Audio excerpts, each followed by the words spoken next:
Alléluia. Soyons bénis, chers frères et sœurs en Christ. Je veux comme ça encore vous souhaiter la bienvenue à l'émission Oui Seigneur parle, je t'écoute. Je veux comme ça rendre grâce à l'Éternel pour la vie qui vous a donné, la protection, la préservation. Et nous sommes comme ça en train de vouloir entrer dans le second numéro en ce qui concerne notre sous-thème sur la séduction par le monde dans l'église, en fait la séduction par la mode dans l'église. Nous allons comprendre, le Saint-Esprit va nous amener encore dans beaucoup d'explications selon les balades de sa volonté dont tu veux au nom du Seigneur Jésus-Christ. Mais avant cela, ce que nous allons faire, nous allons prier, entrer dans un bout de musique et nous allons passer à l'enseignement dans le nom de notre Seigneur Jésus-Christ. Je vais comme ça t'inviter à fermer tes yeux, te glisser et laisser la révérence, l'honneur, la puissance à celui-là dont il est digne de régner, il est digne d'être élevé. Le Seigneur Jésus-Christ qui n'a jamais abandonné ses enfants. Celui-là qui nous bâtit, qui nous construit, qui nous implante, qui nous extende. C'est le Seigneur Tout-Puissant. Nous voulons l'élever, l'adorer, l'exalter. Nul n'est semblable à toi, Seigneur. Nul n'est semblable à toi, Jésus. Nul n'est comparable à toi, ô Père. Merci encore, Seigneur, pour le privilège d'être dans ta présence, la grâce d'écouter de toi, la grâce de grandir, la grâce d'évoluer, la grâce, Seigneur, Majesté, mon roi, d'entrer dans la maturité, la grâce, ô mon Dieu, mon roi, de se muscler, la grâce, ô Père éternel, Majesté, d'évoluer avec toi, car personne n'est semblable à toi, ô Père. Nous voulons te donner toute la gloire, Seigneur mon Dieu. Oh Papa, que toute pensée humaine disparaisse, que toute réflexion de la chair, Papa mon roi, disparaisse et que Seigneur uniquement ta volonté prenne place dans le nom de Jésus-Christ de Nazareth. Papa mon roi, que les idées de l'émotion de la chair se taisent. Seigneur, que seul le Saint-Esprit prenne total contrôle dans le nom de Jésus. Oh Saint-Esprit de Dieu, dépouille-nous. Saint-Esprit, déshabille-nous de ce qui n'est pas de Dieu, déshabille-nous de ce qui n'est pas du Père Tout-Puissant et habille-nous de ta volonté. Habille-nous, Saint-Esprit de Dieu, oui, des entrailles de notre Père. Habille-nous, Saint-Esprit de Dieu, de la volonté de notre Roi, dans le nom de Jésus-Christ. Et Seigneur, merci parce que tu es là. Merci parce que tu es là. Nous te disons merci, Seigneur, pour tous les anges qui sont disposés, mon Roi. Merci, Papa, mon Roi, pour la transformation, le changement de cœur. Oh Seigneur, mon Roi, tu reviens encore par ta grâce, tu remodélises notre cœur, Seigneur mon Dieu, tu changes, Papa, le mode de vie de notre cœur, tu changes, Seigneur, la manière de penser, tu nous donnes, ô Père, ta grâce, Papa, le renouvellement qui ne sort que de toi, tu rebâtis, Papa, notre entendement par ta grâce, au nom de Jésus, qu'en ce 9e mois de l'année, ô mon Dieu, qui est un mois, Seigneur, Majesté, Papa, mon Roi d'accouchement, un mois, Seigneur, Majesté, mon Roi, mon Père, d'où la conception de ta volonté, Papa, mon Roi, doit prendre place, au Père, dans nos cœurs. Seigneur, Majesté, mon Roi, mon Père, ne nous laisse pas continuer, Seigneur, Papa, la suite des mois dans les mêmes caractères, dans les mêmes attitudes, mais donne-nous, Seigneur, Majesté, mon Roi, d'enfanter ce qui est de toi, au nom de Jésus, parce que de même que toi, tu es esprit, nous sommes aussi esprit, Seigneur, car tu nous as engendrés, Seigneur, Majesté, selon ton genre. Béni sois-tu, Père, parce que tu nous as déconnectés, Papa, mon Roi, du lien du sang, tu nous as déconnectés de la chair, tu nous as déconnectés des œuvres mortes et tu nous as fait revêtir de toi. Reçois la gloire au nom de Jésus. Amen. Alléluia. Nous allons écouter un bout de musique. Amen. Le nom de la chanteuse, c'est Charity Girl. Donc vous pouvez la voir, allez dans YouTube, vous allez voir. Et je vous encourage vraiment à encourager l'œuvre de Dieu, quel que soit là où le Seigneur vous a accordé la grâce de pouvoir être encouragé par vos prières, par vos paroles, encouragé parce que ça fait du bien. Alléluia. Je ne sais pas, est-ce que nous savons... remarquons un peu avec les enfants.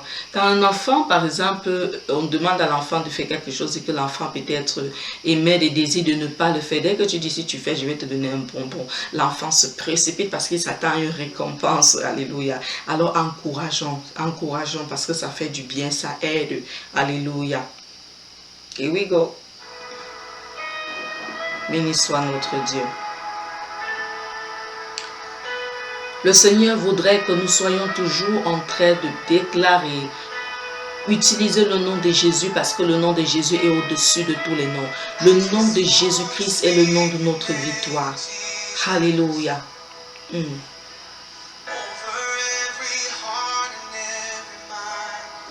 Gloire à toi, Seigneur.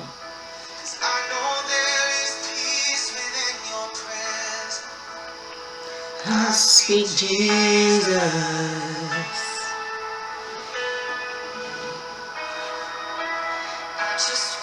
Speak the name of Jesus.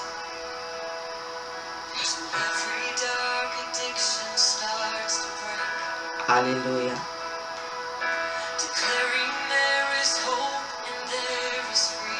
Yes.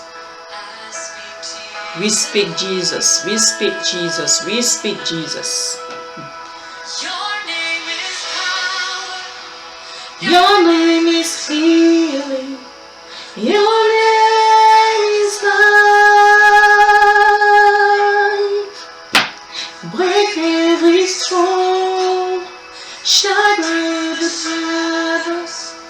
Your light the fire.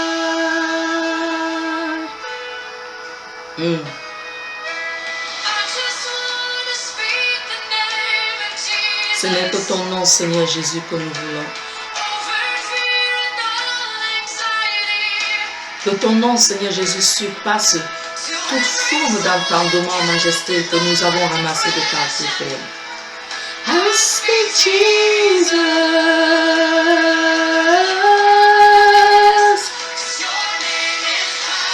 Your name is power. Your name is life. Break every strong shadow. The fire. Your name is power. Your name is healing. Your name is life. Break every stronghold. Yes, Jesus. The fight. Hallelujah. Yes. Jesus in the streets. Jesus is the darkness of every enemy. Jesus in my family, I speak the mighty name. Jesus. Hallelujah. Only Jesus, uniquement Jésus. C'est par le nom du Seigneur Jésus-Christ que nous avons la capacité de pouvoir obéir à la parole, appuyé par l'aide du Saint-Esprit. Le Seigneur Jésus-Christ lui-même a précisé que sans lui, nous ne pouvons rien faire. Nous ne pouvons rien faire sans le Seigneur Jésus-Christ. Ce n'est que de par lui que nous avons la capacité de réussir, la capacité d'évoluer, la capacité d'avancer, car il est digne de gloire et de vérité. Alléluia. Est-ce que nous pouvons bénir le Seigneur Jésus pour la puissance de son nom, la grâce qu'il nous a donnée de pouvoir en fait posséder son nom et d'opérer avec son nom. Alléluia. Il est notre seul Dieu. Gloire à lui. Gloire à lui pour toujours. Alléluia. Ok, sans tarder, je vais comme ça entrer par sa grâce et sa miséricorde dans la continuité de l'enseignement que le Seigneur nous a accordé. N'oublions pas que nous sommes en train de voir une nouvelle série, toujours dans le thème « Oui, Seigneur, parle, je t'écoute ». Et ici, le but, c'est que le Seigneur, en fait, nous rééduque, nous aide, afin que nos fondements puissent être basés uniquement sur lui, et pas seulement sur ce que nous avons eu à récolter de la société, de nos cultures, de nos idées, de ce que en fait nous avons trouvé. C'est rebâtir notre fondement et que nous puissions aller dans les profondeurs avec Dieu, selon sa grande miséricorde.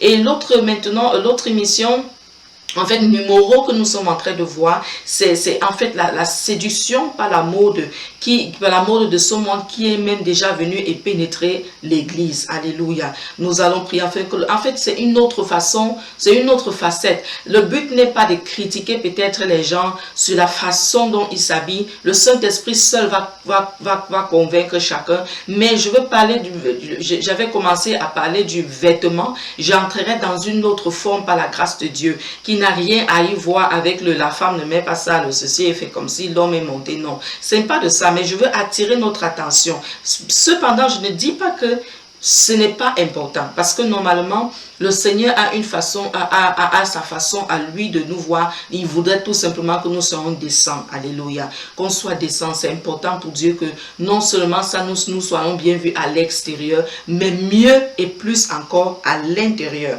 Alors nous parlons comme ça. Nous avons commencé avec la mode. Dans la mode dont nous sommes en train de voir, nous savons que quand on parle déjà de mode, on parle aussi comme ça de l'habillement. L'habillement constitue en fait tout. Tout le vêtement et tout ce que nous connaissons. Amen. Mais le Saint-Esprit vraiment a poussé dans mon cœur, a mis de façon très forte dans mon cœur que nous puissions voir l'aspect du vêtement dans le cadre spirituel. Écoutons bien. Je vais toujours me rassurer par la grâce de Dieu, selon comme le Saint-Esprit va m'aider, d'aller dans l'original, alléluia, ou bien au commencement, dans la Genèse. Nous allons remarquer que il n'y avait pas un problème de mode dans le monde. Il n'y avait pas. En fait, quand Dieu a fait la terre, il n'y avait aucun problème de mode.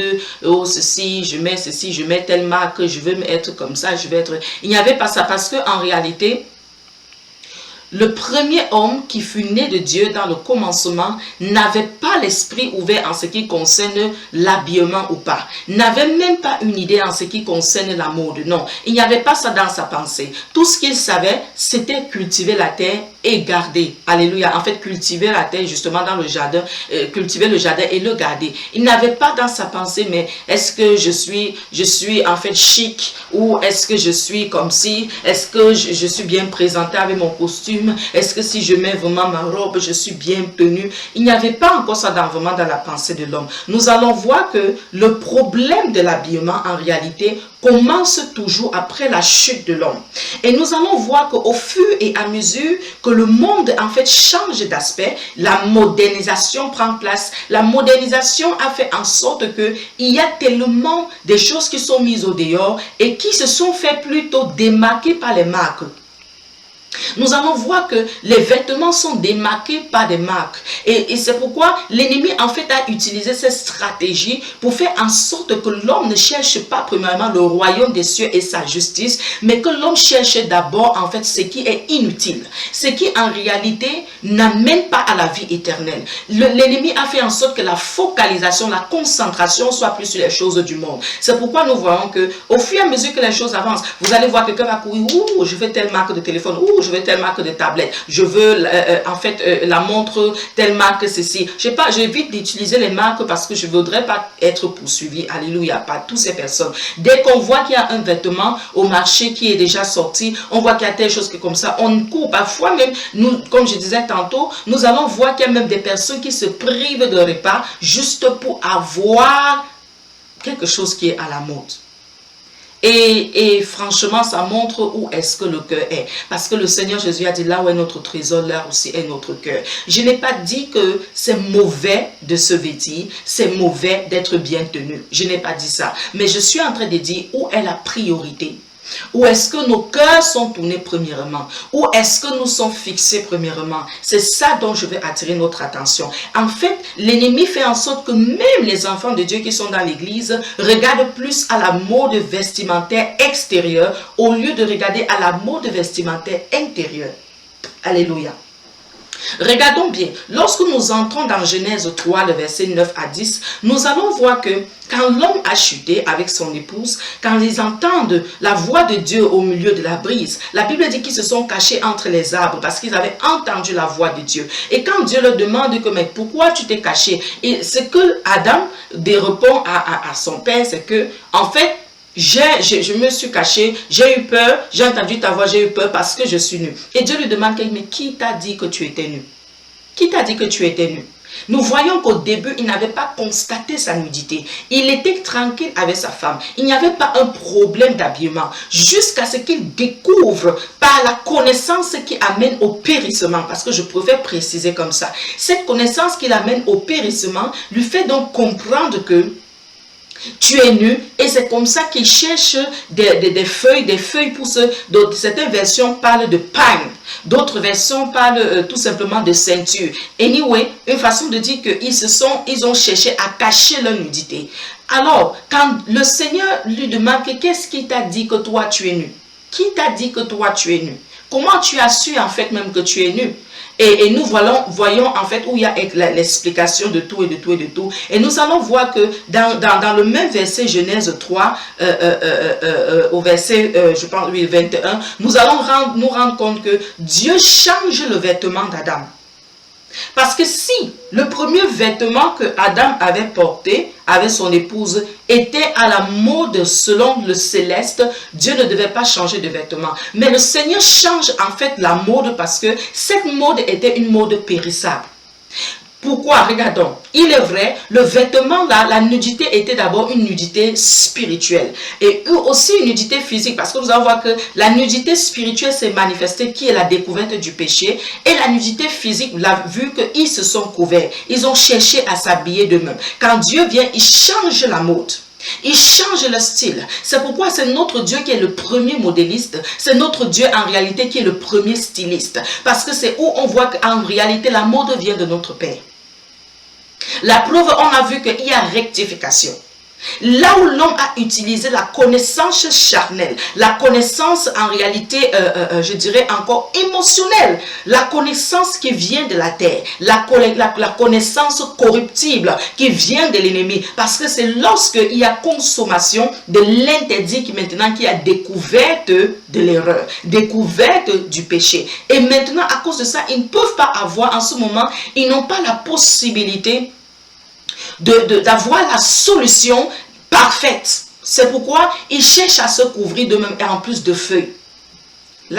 Les feuilles démontrent ici encore leur propre capacité. Je l'ai déjà dit dans certaines vidéos. Les feuilles représentent encore leur propre justice. Ils ont cherché à se couvrir de leurs bêtises. Mais ils ne pouvaient pas. Parce que aucun homme ne peut être sauvé par sa propre justice. Aucun être humain ne peut être sauvé par sa propre explication. Je ne sais pas l'homme qui peut s'exprimer devant Dieu et gagner le procès. Quelle que soit l'étude que cet avocat a fait ou ce juge, aucun. Il n'y a que Jésus seul. Et nous allons voir que Christ, le Père, autant pour moi, vient changer dans la mode. Il met donc en fait des vêtements qui sont selon lui. Le vêtement de la justice, le vêtement du rachat. Le Seigneur vient en fait leur donner le vêtement, autant pour moi, je dirais encore du repositionnement. Alléluia. Que le Seigneur soit béni. Alors nous allons remarquer une chose. N'oublions pas, nous avons le texte, notre texte de base, c'était dans, je pense, Romains 8:12, le verset 2. Amen. Romains 12, le verset 2. Dans Osée 4, le verset 6, la parole de Dieu nous dit ceci. Mon peuple périt parce qu'il lui manque la connaissance. Nous allons voir que la connaissance ici dont le Seigneur nous fait part, ce n'est pas cette connaissance qui a conduit Adam et Ève à la mort. Non.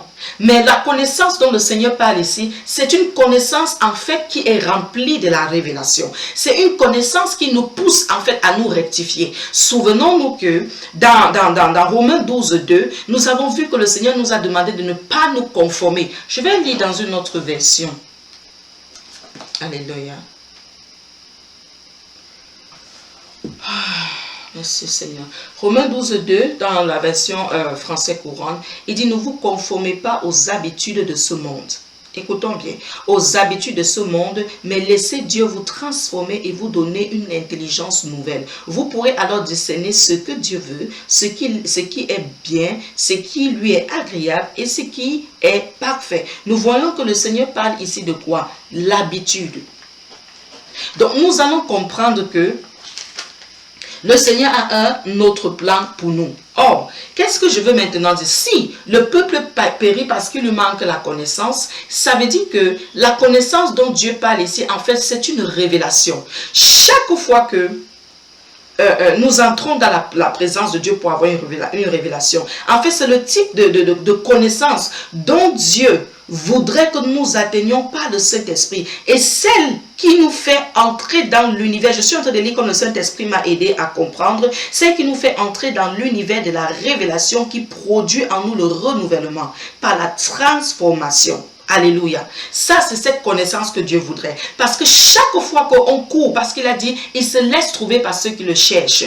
Donc, quand nous partons vers le Seigneur pour le chercher, ça veut dire qu'on a besoin de connaître de lui. Cette connaissance, en fait, Dieu fait en sorte que le Saint-Esprit ouvre la porte à ce qu'on appelle la révélation. Le Seigneur nous pousse dans les compartiments de la révélation. Et la révélation, maintenant, a pour but de nous ranger.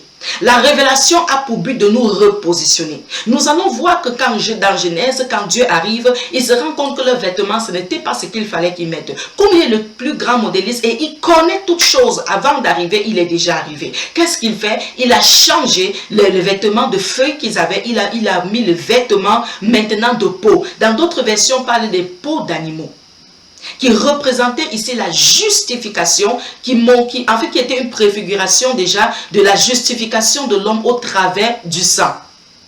Alléluia. Maintenant, il y a une chose que nous devons comprendre. Le véritable vêtement auquel Dieu regarde et auquel Dieu prête attention, quelle que soit la façon, je ne sais pas, styliste, modéliste, quelle que soit la façon dont nous sommes modélés, stylistés, je ne sais pas comment expliquer ça vraiment en français, ça n'est pas Dieu. Ça n'étonne pas Dieu. Ça ne chèque pas, ça ne mouve pas le trône de Dieu. Même si nous sommes habillés de façon somptueuse, luxueuse, attirante, ça ne fait rien à Dieu. Les véritables vêtements dont le Seigneur regarde, ce sont des vêtements internes. Alléluia. Ce sont des vêtements internes, par sa grâce et sa bonté. Que le Seigneur soit glorifié. Que son nom soit élevé. Je vais prendre un passage biblique dans Luc 12, nous allons voir ça. Merci Seigneur Jésus. Luc 12, le verset 22 à 23. Ok. La Bible dit, Jésus dit ensuite à ses disciples, c'est pourquoi je vous dis, ne vous inquiétez pas pour votre vie de ce que vous mangerez, ni de votre corps, de ce qui vous serez vêtu. La vie est plus que la nourriture et le corps plus que le vêtement. Alléluia. Donc nous voyons que l'Éternel ne porte pas trop un accent parce qu'il sait qu'on en a besoin. Il sait. Mais là où le Seigneur porte plus l'attention, c'est ce vêtement invisible que personne ne voit. Le type de vêtement là, c'est ce type de vêtement que le monde des ténèbres reconnaît. Le ciel reconnaît, les anges reconnaissent, même ceux qui sont dans le cultisme ou des autres, je ne sais pas moi quoi, en fait le cultisme, tout ce qui est satanique, tout ce qui n'est pas de Dieu, eux-mêmes reconnaissent les enfants de Dieu, parce qu'ils nous voient dans le spirituel que nous n'avons pas en fait les types de vêtements comme eux. Est-ce que nous savons que c'est possible d'être habillé physiquement, mais être nu spirituellement? Dans le monde spirituel, en fait, chaque dimension nous voit et ils savent telle personne est véritablement enfant de Dieu ou pas. Ils le savent très bien. Ils connaissent ils connaissent si c'est que la personne est habillée ou si la personne n'est pas habillée. Tu me demanderas comment cela peut-il se faire. Mais je vais te dire, c'est une vérité. Une personne peut être physiquement, même prétendant être enfant de Dieu, habillée devant les gens, disant que je sais comme ça, je suis diaconesse, je suis ancienne d'église, je suis comme ça. Mais si la personne n'est pas dans la discipline de la parole de Dieu, je vous assure, même les sorciers le connaissent. Parce que notre véritable personne n'est pas celle qui est vue à l'extérieur. L'extérieur ce n'est qu'un vase, ce n'est qu'une maison, ce n'est qu'un temple. Bien que Dieu prenne vraiment, il prend importance à cela. Mais ce qui importe plus, c'est le spirituel. C'est comment Dieu te voit dans le spirituel. Alors nous allons entrer. La Bible nous parle déjà ici de revêtir les vêtements des âmes de la lumière. Alléluia. Je vais essayer de regarder ça. Les vêtements qui parlent je pense que c'est dans Romains 13. Allons là-bas. Romains 13. Ok. Romains 13, je vais commencer à lire... ok. Je vais commencer au verset 11, si vous me permettez. Je vais lire dans la version français courant. La Bible dit, prenez cela d'autant plus au sérieux que vous savez en quel temps nous sommes. Et il dit, le moment est venu de nous réveiller de votre sommeil. Il dit, en effet, le salut est plus proche de nous maintenant qu'au moment où nous avons commencé à croire. La nuit est avancée, le jour approche. Rejetons donc les actions qui se font dans l'obscurité et prenons sur nous les armes qu'on utilise en pleine lumière. Conduisez-vous. Non, il dit, conduisons-nous honnêtement comme il convient à la lumière du jour. Gardons-nous des orgies et de l'ivrognerie et l'immoralité et des vices, des querelles et de la jalousie. Maintenant, il dit au verset 14, revêtez-vous de tout ce que nous offre Jésus-Christ le Seigneur et ne vous laissez plus entraîner. Alléluia. En fait, ici, il parle du vêtement de Christ, de se revêtir des armes de la lumière. Je vais entrer dans la version Vie Nouvelle. Alléluia. Que le Seigneur soit béni. Que le Seigneur soit béni. Ok. Le verset 14.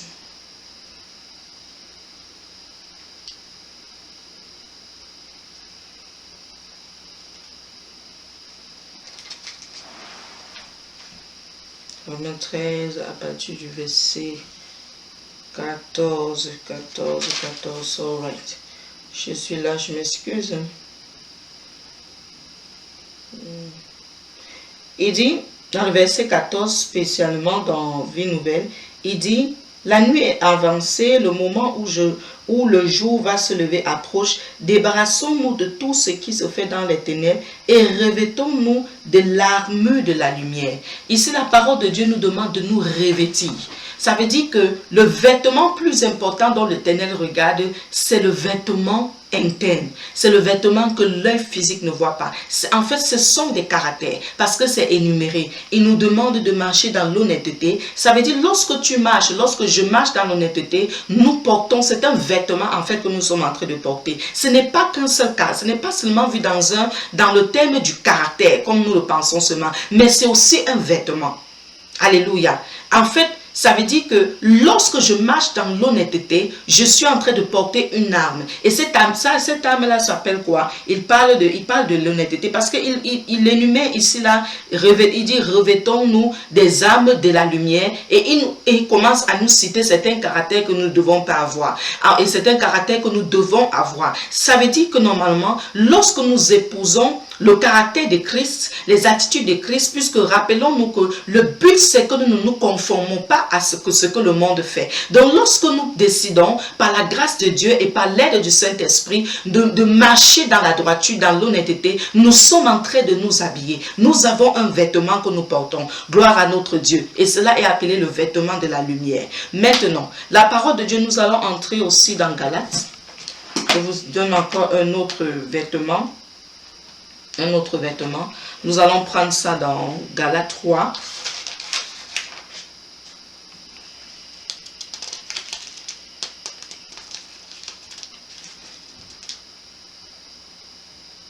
Dans Galates 3.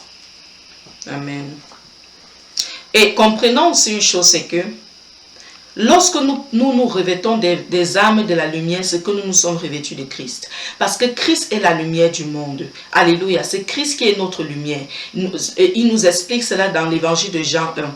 Et maintenant, comme lui, quand il est venu dans le monde, il a déclaré que nous sommes la lumière du monde parce que n'oublions pas qu'il s'adressait aux disciples. Ça veut dire que c'était des gens qu'il avait déjà choisis. Donc, puisque Christ t'a choisi, il m'a choisi, ça veut dire que il a fait de nous les lumières du monde. Nous nous revêtons, du vêtement qui est tout simplement la lumière dont nous sommes revêtus de Christ. Alléluia. Donc ça veut dire, toi qui as été baptisé en Christ, en réalité, toi qui as été baptisé dans le nom de Christ, ou bien toi qui as été baptisé pour Christ, tu es revêtu de Christ. Alléluia. Tu es revêtu de Christ. Nous allons entrer dans Galates 3, comme je disais tantôt, le verset 26 à 27. Ok, la parole de Dieu dit là-bas, car par la foi en Jésus-Christ, vous êtes tous fils et filles de Dieu. Car vous tous qui avez été baptisés pour Christ, vous tous êtes revêtus de Christ. Alléluia. Ça veut dire que l'un des vêtements que nous portons aussi, c'est Christ. Christ voudrait que tu t'habilles de lui. Christ déclare que toi qui as été baptisé, parce que c'est écrit là très clair, il dit ceci, car vous tous qui avez été baptisés pour Christ, et précise que vous, vous êtes revêtus de Christ.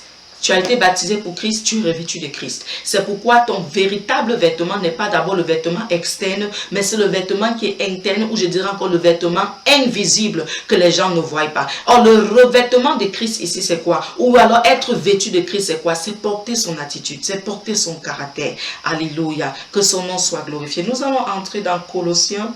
Voyons encore notre exemple dans Colossiens. Que son nom soit honoré. Je vais regarder ça ici. Merci Seigneur.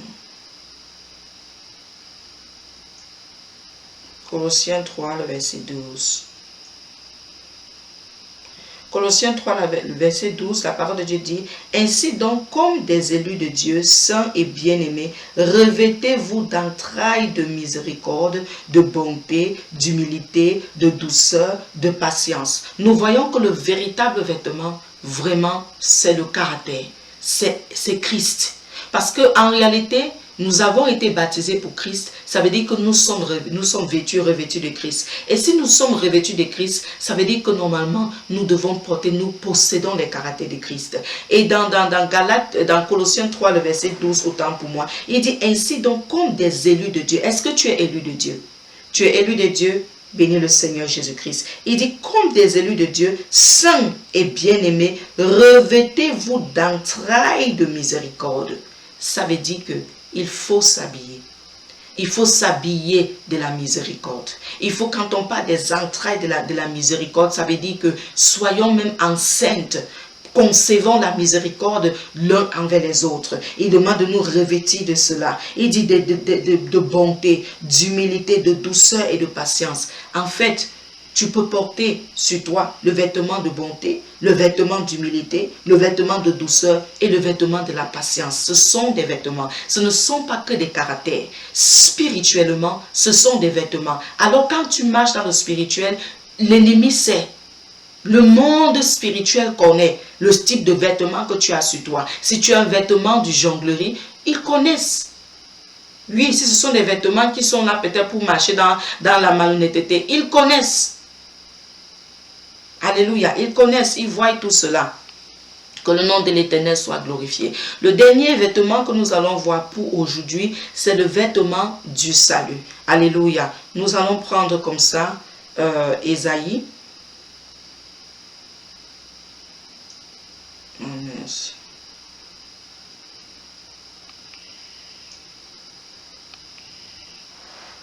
Ok, Ésaïe 61, verset 10.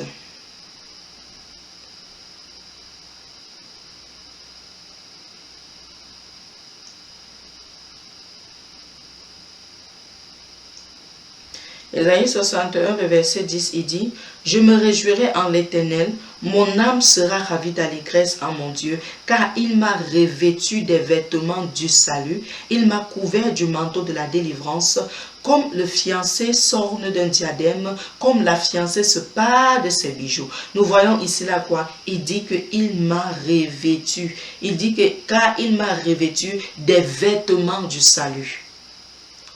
Le vêtement du salut. Ça veut dire que du moment où tu as accepté le Seigneur Jésus-Christ comme souverain Seigneur et que tu as la conscience que tu es avec Christ, tu as la conscience que tu es sauvé, la Bible te dit que c'est aussi un vêtement. En fait, c'est un vêtement qui se voit dans le règne spirituel qui est même pour toi un gage. Écoutons, physiquement dans le monde physique, en fait, je vais dire tout simplement, aux yeux des gens, les gens peuvent voir que quelqu'un se porte bien. Un jour, l'Éternel m'a donné la grâce. Je me rappelle plus très bien vraiment de ce film chrétien. J'aurais aimé retrouver le lien vraiment et partager cela avec vous. Et là, il y avait une fille qui jouait sa vie, qui faisait comme les autres font souvent. Dit, oh non, c'est quand je vais être vieille que je vais accepter le Seigneur Jésus, je vais faire ceci. Et ses parents étaient chrétiens. Elle était un peu du genre un pied dedans, un pied dehors, comme nous disons communément. Et physiquement, elle mettait des vêtements toujours à la fashion, elle avait des rendez-vous avec des grands hommes, et c'était comme ça. Et puis un jour, il y a le Seigneur maintenant, en fait entrer une autre fille dans le coma et lui présente donc des choses. Et l'une des parties qui a touché tellement mon cœur, cette fille qui se disait tellement être belle, dont les hommes couraient derrière elle et qu'elle avait tellement d'avantages, physiquement, elle était vue comme femme belle, qui a une réputation d'attraction. Mais je vais vous dire, dans le spirituel, elle était comme une folle dans une forêt perdue et mangeait les papiers. Parce qu'il n'y avait pas, et c'est ça, la Bible est tellement claire. Nous pouvons nous dire que nous sommes avec le Seigneur, mais Dieu voit nos cœurs. Et il est temps pour nous. La Bible nous a présenté que nous devons, en fait, le salut est plus proche de nous que lorsque nous avons cru. Jésus est à la porte et c'est le temps pour nous de revoir la position de nos cœurs. Alléluia. Le salut ici, elle doit être un vêtement pour nous. C'est de ça que nous devons plus entretenir ce vêtement spirituel. Le meilleur vêtement, c'est ce qui se voit spirituel, c'est pas le physique. Souvenons-nous de l'histoire du fils prodige. Est-ce que vous vous rappelez que quand il est revenu, parmi les présents que son père lui a donnés, il y avait une robe, une plus belle robe, il y avait un vêtement, alléluia, qui devait lui être donné parce qu'il fallait que son identité soit changée. Il fallait que son identité change carrément. Il fallait que le vêtement de la souillure, de l'impureté qu'il avait soit ôté et que le vêtement de la pureté lui soit donné parce que c'était la plus belle robe. Quelle est la plus belle robe que nous pouvons porter si ce n'est pas la robe de la sainteté, de la pureté? C'est la plus belle robe. Cette robe-là, en fait, que lorsque nous la revêtons par Christ, par la puissance de son sang, nous nous rendons compte, en fait, il n'y a pas de saleté, il n'y a pas d'accusation. Nous serons, en fait, cette robe-là nous donne droit d'être au mariage des noces. Alléluia. Cette robe-là, ça nous donne droit d'être au mariage des noces. C'est pourquoi nous voyons il y a une parabole Jésus-Christ. La Bible dit qu'il y avait des convives qui étaient amenés à la fête. Et il y avait un qui n'était pas habillé avec des vêtements. Et puis l'honneur de la fête a dit, mais c'est qui là-bas? Où sont tes vêtements de fête? Et puis il a été mis au dehors pour dire que Dieu prend vraiment la valeur à notre vêtement interne. C'est vraiment, vraiment, vraiment important pour Dieu. Le plus important, c'est le vêtement interne, le vêtement spirituel. Dieu tient tellement à cela. Alléluia. Et sachons une chose, de même que dans le monde entier, nous allons voir que chaque vêtement a une marque. Des vêtements, chacun a sa marque et son code d'entretien. Pour ceux qui comprennent la technologie des textiles, alléluia, il y a en fait la mode, à chaque modèle qui sort, à sa texture, à son code d'entretien, il y a toutes les informations sur ça. Même dans le règne spirituel, parce que le monde a copié uniquement de Dieu. Le vêtement que tu portes a ton code d'entretien qui est tout simplement la parole de Dieu. Pour comprendre comment garder ton vêtement de pureté, ton vêtement de sainteté, ton vêtement d'honnêteté, ton vêtement de douceur, ton vêtement de tempérance, ton vêtement comme cela a été cité, il faut tout simplement entrer dans la parole de Dieu. Et le Saint-Esprit va t'aider et m'aider à pouvoir entretenir ce vêtement-là. Par la prière, par la méditation, la conscience de ce que Christ a fait pour nous à la croix, la conscience de marcher et être conduit par le Saint-Esprit, ça maintient nos vêtements, ça entretient nos vêtements. Alléluia. Tous les temps, nous rappelons l'œuvre que Christ a fait pour nous à la croix et nos vêtements demeurent toujours dans cet état de pureté. Nous marchons en réalité, les principes de sa parole par l'aide du Saint-Esprit. Alléluia. Alléluia. Donc, c'est pourquoi c'est très, très, très important. C'est très important. Ne dis pas que parce que je suis enfant de Dieu, oh, je suis dans l'église, non, non, non, non, moi je ne peux pas être sale. Oh non, non, non, mon vêtement, comme ça va, je suis déjà sauvé, je sais que je vais faire ce que je veux, le sang de Jésus a coulé pour moi. Faites très, très attention. N'allons même pas dans ce genre de pensée parce que c'est une ruse de l'ennemi pour nous amener à pécher contre Dieu. Quand nous regardons même dans Zacharie 3:4, la Bible nous parle ici de l'histoire de Josué. Et nous voyons comment Josué était présenté devant l'Éternel avec un vêtement, son vêtement était sale et Dieu lui a demandé d'ôter le vêtement qu'il avait et qu'il soit revêtu de quoi? Du vêtement pur. Il fallait que son vêtement soit purifié. Alléluia. La Bible dit, il me fit voir Josué, le souverain sacrificateur, debout devant l'ange de l'Éternel. Et Satan qui se tenait à sa droite pour l'accuser. L'Éternel dit à Satan, que l'Éternel te réprime. Satan, que l'Éternel te réprime. Lui qui a choisi Jérusalem, n'est-ce pas là un tisson arraché du feu? Or, Josué était couvert de vêtements sales et il se tenait debout devant l'ange. L'ange prenant la parole dit à ceux qui étaient devant lui, ôtez-lui les vêtements sales. Puis il dit à Josué, vois, je t'enlève ton iniquité et je te revêt d'habits de fête. Alléluia. Donc, comprenons une chose, c'est que c'est pourquoi l'entretien de notre vêtement devant l'Éternel, c'est très important. Par la puissance du sang de Jésus-Christ, par la parole de Dieu. Parce que la parole de Dieu nous purifie. Alléluia. Le sang de Christ nous a purifiés. Et la parole de Dieu vient, en fait, ça nous reforme. C'est pourquoi le Seigneur nous demande de faire comment? Il dit que de ne pas nous conformer aux habitudes de ce monde. Parce que si nous restons dans les habitudes de ce monde, nous allons miss l'exactitude du ciel. Que le Seigneur te bénisse. J'espère que ceci vraiment t'a béni. J'espère que le Saint-Esprit vraiment a éclairé, a enlevé certains voiles pour que nous comprenions une chose, c'est que le plus important n'est pas le fait d'être habillé avec telle chose. Dès qu'on entend qu'il y a la marque Esther, on est dehors. Quand on entend qu'il y a la marque Paul, on est dehors. On entend qu'il y a la marque Hélène, on est dehors. On cherche à prêter de l'argent parce que si on n'est pas habillé comme ça, non, ça ne va pas donner. Je vous en prie, en fait, ça ne mène à rien. La preuve, des gens meurent, on laisse des vêtements, on laisse des vêtements physiques, mais ce qu'on va avec, c'est le vêtement spirituel.